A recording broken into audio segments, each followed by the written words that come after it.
તો કાલે છે નિફ્ટીની એક્સપાયરી અને ફટાફટ આપણે નિફ્ટીની એક્સપાયરીનું પ્લાનિંગ કરી લઈએ. સૌથી પહેલાં આપણે ચાર્ટ જોવા કરતાં જોવું ઓઆઈ ડેટા કાં તો કે મિત્રો ઇમ્પોર્ટન્ટ છે ઓઆઈ ડેટા શું કરવા તો કે અહીંયા આવીને તમે લોકો જોઈ શકો છો ઇન્ડિયા વિક્સ છે 13 મતલબ કે ઓલમોસ્ટ કુલ ઓફ છે. ઇન્ડિયા વિક્સ જ્યારે ઓછો હોય ત્યારે ખાલી ને ખાલી તમને લોકોને ખબર હોય કોણ કમાઈ શકે ઓપ્શન બાયર. અને આજે Nifty slow and steady head and shoulder pattern બનાવી અને પડવાની તૈયારી કરતું હતું. તો આજના દિવસમાં તમને ચાર્ટ જોઈ શકો છો કે સવારમાં પોરમાં શું થયું માર્કેટ ખુલ્યું અહીંયા પછી આ હેડ એન્ડ શોલ્ડર પેટર્ન બનાવી તમને એક્સટેન્ડેડ ટ્રેડિંગ અવર્સ કરીને 5 મિનિટના ટાઈમ ફ્રેમમાં દેખાડું તો જોઈ શકશો કે અહીંયા બની છે head and shoulder pattern intraday base ઉપર અને એનાથી પછી માર્કેટ પડ્યું. હવે આપણી આગળ લોંગ વ્યૂ હતો પડવાનો પહેલેથી જ કે ભાઈ માર્કેટ ગમે એ કરશે તો મંદી જ ભલે યુદ્ધ સમાધાન થાય કે ગમે એ થાય. તો મેઇન વાત ઉપર આવી જાય કે સૌથી પહેલાં જોવાનું શું ભાઈ તો કે ઓઆઈ ડેટા કારણ કે કાલે એક્સપાયરી ક્યાં ક્લોઝ થાય કેનાથી ખબર પડે ઓઆઈ ડેટાના બેઝ ઉપરથી. અહીંયા ઓઆઈ ચેન્જ છે તો ઓપન ઇન્ટરેસ્ટ આજના દિવસનું જોવા જાવ તો સપોર્ટ છે 23,900નો. રેઝિસ્ટન્સ ઇમ્પોર્ટન્ટ છે 24,000નું. 1,72,00,000 પોઝિશન છે. 1,20,00,000 પોઝિશન છે પુટની મતલબ કે સપોર્ટ ઓછો રેઝિસ્ટન્સ જાજુ અને સામે સ્ટ્રોંગ સપોર્ટ છે કેટલાનો ભાઈ તો કે 23,800નો. તો બે લેવલ તમને ખબર પડી ગયા કે માર્કેટ ક્યાં રહી શકે એમ છે. તો 1 આવર ટાઈમ ફ્રેમમાં પહેલાં ઓઆઈ ડેટાના બેઝ ઉપરથી જે બે લેવલ મળ્યા એને આપણે માર્ક કરી લઈએ કારણ કે એક્સપાયરી છે એટલે ઓઆઈ ડેટા જોવો પડે. તમે લોકો જોઈ શકો પ્રીવિયસ જે સપોર્ટ લેવલ હતું આ અપ ટ્રેન્ડ માટે અને અહીંયાથી પાછું સપોર્ટ હતું અપ ટ્રેન્ડ માટે એ કેટલાનો છે જોવો 23,800નો. તો સેમ લેવલ છે. તો જો કાલના દિવસમાં હાયર પોસિબિલિટીઝ છે કે આ વસ્તુ બ્રેક થાય કારણ કે ઉપરથી રેઝિસ્ટન્સ સ્ટ્રોંગ છે અને સપોર્ટ વીક છે તો આ બ્રેક થાય તો કાલના દિવસમાં માર્કેટ મંદી બાજુ જાય તો આપણને 23,600 પોઈન્ટ આપણને જોવા મળે એટલે ફર્સ્ટ ગેપ ફિલ થાય અને આપણે ગેપ ફિલ કરવાનો ક્યાં સુધીનો હરવે હરવે 23,200 સુધીનો.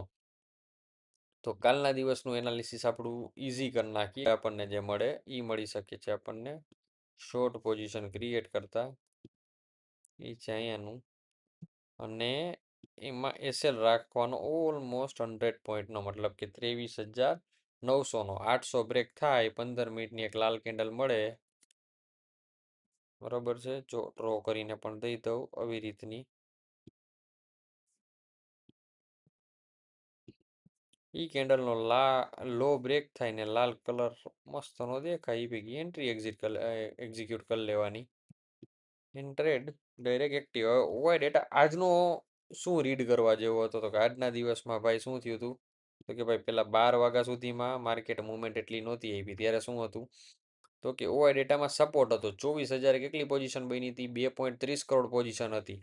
હવે 2.30 કરોડ પોઝિશન તમે લોકો જોવા જાઓ 12 વાગ્યાથી લઈને 3:30 સુધીમાં મતલબ કે સેકન્ડ હાફમાં ઓલમોસ્ટ ક્યાં ગાયબ થઈ ગઈ 24,000 તો કે 84 લાખ પોઝિશન ભાગી ગઈ ફટ કરતી અને કોલ સાઈડ 30 લાખ પોઝિશન ભાગી એટલે એમાં ટોટલ 2.31 કરોડ પોઝિશન બનેલી હતી અને અત્યારે રહી કેટલી એકને તમે લોકો અત્યારની કરંટ પોઝિશન જોઈ લ્યો ઓલમોસ્ટ 1.72 જેવી અને 1.20 જેવી એટલે મતલબ કે ડાયરેક્શન પણ મંદીનું જ કરે એટલે કાલના દિવસમાં ઇન્ડિયા વિક્સ વધશે તો એવું બની શકે કે પ્રીમિયમ વધે. તો હીરો ટ્રેડ જે લોકો પ્લાન કરતા હોય એને 2 વાગ્યા પછી હીરો ટ્રેડ મળે કારણ કે કાલના દિવસમાં જો ઇન્ડિયા વિક્સ વધશે તો પ્રીમિયમ વધારીને રાખશે અને ડાયરેક્શનલ ટ્રેડ બપોરે 2 વાગ્યા પછી આ ડાઉન સાઈડનો આપણને મળશે એટલે સવારમાં ચાન્સીસ ઓછા છે.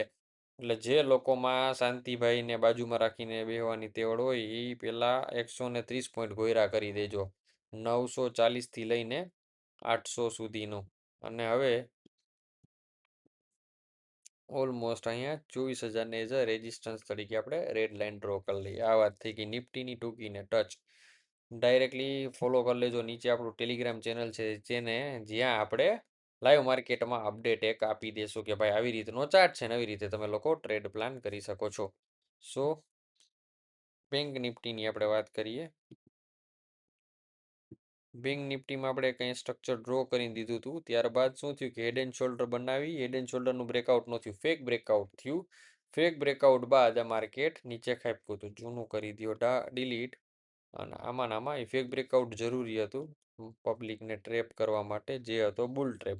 એની આપણે રીલ પણ આપણા ઇન્સ્ટાગ્રામમાં નાખેલી છે. તો હવે એક આ સ્ટ્રક્ચર તમને લોકોને ડ્રો કરીને દઈ દીધું છે કે જે ફેક બ્રેકઆઉટ હતું એ પાછું અંદર આવી ગયું એના ઝોનની અંદર રિટ્રેસ થયું અને પાછું ફોલ થવાનું. તો બેંક નિફ્ટીમાં કાલ બહુ સિમ્પલ ટ્રેડ પ્લાન થાય. જેવું 57,600નું લેવલ બ્રેક કરે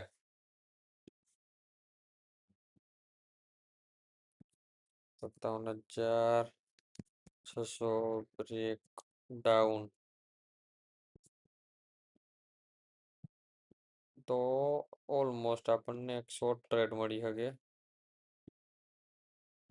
300 પોઈન્ટના એસએલઆઈ રે નીચેની બાજુ 450 પોઈન્ટ એટલે ઓલમોસ્ટ 500 પોઈન્ટ થાય છે. 57,000 સુધીનો આપણને ટાર્ગેટ મળી શકે. બહુ ટૂંકો ટચ સિમ્પલ ટ્રેડ બની ગયો આ.